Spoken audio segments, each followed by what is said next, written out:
नमस्कार स्टूडेंट्स, आज हम स्टडी करेंगे ग्लैंड्स। तो ग्लैंड्स जैसे कि मैंने बताया था आपको लास्ट वीडियो में भी, सेल, टिश्यू, ऑर्गन जो कि हार्मोन्स सिक्रीट करते हैं, उन हार्मोन्स का एक स्पेसिफिक फंक्शन होता है तो उन्हें ग्लैंड्स कहा जाता है। आपने नाम सुना है pituitary gland, pancreas, thyroid glands. तो ये कुछ एग्जाम्पल्स है ग्लैंड्स के।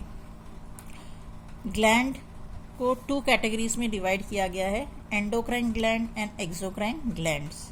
तो एक्सोक्राइन ग्लैंड्स जो होते हैं उनमें डक्ट्स प्रेजेंट होता है, एक पैसेज होता है जिसमें कि वो अपना सिक्रीशन डिस्चार्ज करते हैं।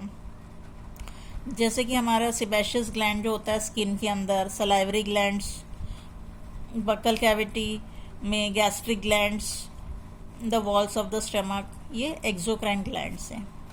और एंडोक्राइन ग्लैंड्स वो ग्लैंड्स होते हैं जो कि अपना सिक्रीशन डिस्चार्ज करते हैं बिना डक्ट्स के। They do not discharge their secretion through ducts, इसलिए उन्हें डक्टलेस ग्लैंड्स भी कहा जाता है।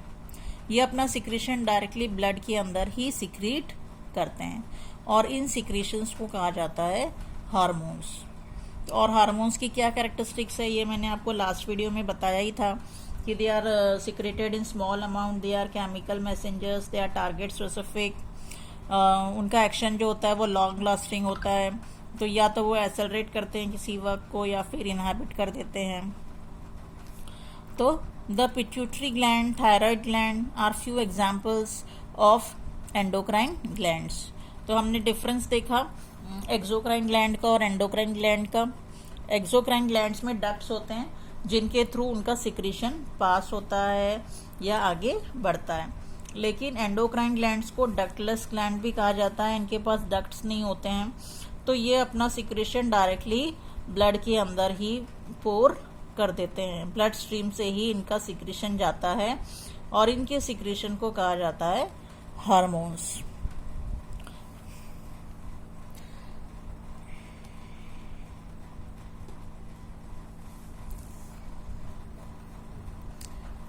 Do you know that the term hormone was first introduced by Ernest Starling? Secretin was the first hormone to be discovered. Ernest Starling and William Bayliss are credited for its discovery. Now, what are the importance of hormones? क्यों हम इतना study कर रहे हैं और क्यों हमारे chapter में इतना डिटेल में दिया गया है? We have often heard people complaining that they suffer from sugar. Do you know which condition they are referring to? How do we treat this condition? तो शुगर कॉमन लैंग्वेज में, common people की language में कहा जाता है कि इसको sugar है, शुगर है। तो शुगर होती क्या है? तो ये एक कंडीशन है जिसे कहा जाता है डायबिटीज। ये क्रोनिक कंडीशन है।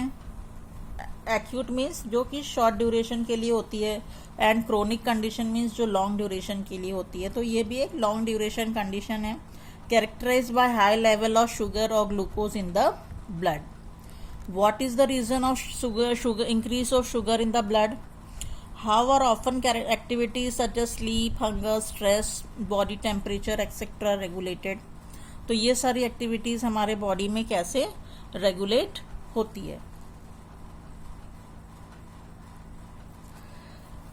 Now there are different kinds of hormones in the human body. However, we will discuss only a few. ये फिगर आपके बुक में भी दे रखा है जिसमें कि डिफरेंट ग्लैंड्स शो की गई है, starting from pineal gland, hypothalamus, pituitary gland, parathyroid gland, thymus, thyroid gland, adrenal gland, then pancreas है, ओवरी है, टेस्टिस है।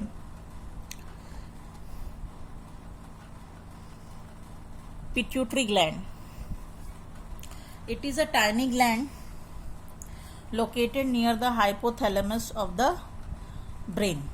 तो पिट्यूटरी ग्लैंड जो है वो ब्रेन के पास है और इसे मास्टर ग्लैंड भी कहा जाता है क्योंकि ये दूसरे एंडोक्राइन ग्लैंड्स का फंक्शन भी रेगुलेट करती है। The gland is divided into different lobes और इसे डिफरेंट लोब्स में डिवाइड किया गया है जिन्हें कहा जाता है एडिनोहाइफोसिस एंड न्यूरोहाइपोफाइसिस।